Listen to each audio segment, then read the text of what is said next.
This is a historic moment, a world first.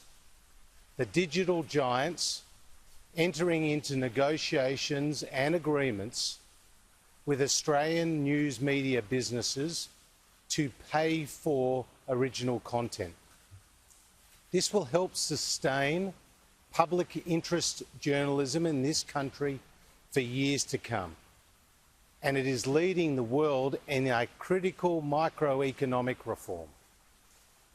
I want to pay credit to the Prime Minister who, when Treasurer, initiated this process with the ACCC, to my colleague, Minister Paul Fletcher, for his outstanding work, and to Rod Sims and his hard-working team at the ACCC who put together a framework which has formed the basis for the legislation that is now before the Parliament, and it's the Morrison government's intention to pass through the Parliament. And I also want to pay credit to the stakeholders, the digital giants and the news media businesses, for the good faith in which they've entered into these negotiations and how they are working to mutually beneficial agreements. Are there any questions? Treasurer, do these deals make your bill somewhat redundant if they're already happening without the legislation? Well, the first thing to say is none of these deals would be happening if we didn't have the legislation before the Parliament.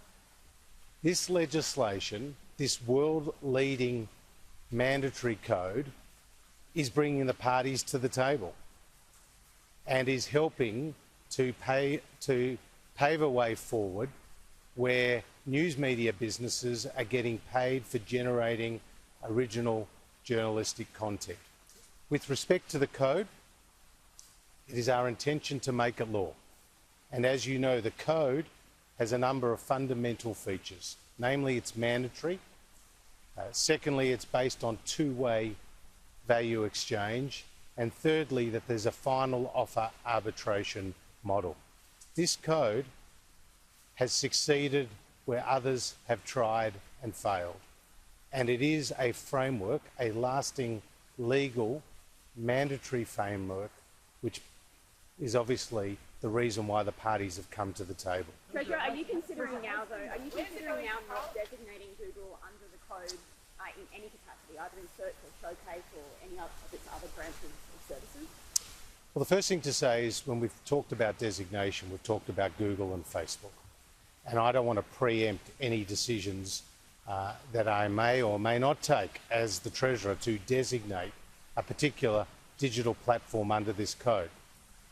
But what I have said is if commercial deals are in place, then it changes the equation. Because we've always sought a number of objectives here. Firstly, to get commercial agreements to be struck between the parties.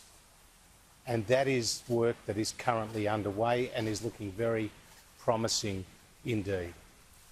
The second objective has been to legislate the code. And again, that is our intention in the coming days. And thirdly, we have sought to keep the major players in Australia. As you know, Google had talked about leaving Australia. We never wanted that to be the case. They're an important part of the digital landscape here. But at the same time, we knew that the code was in Australia's national interest, and that's why the Prime Minister, Minister Fletcher and myself were absolutely committed to it.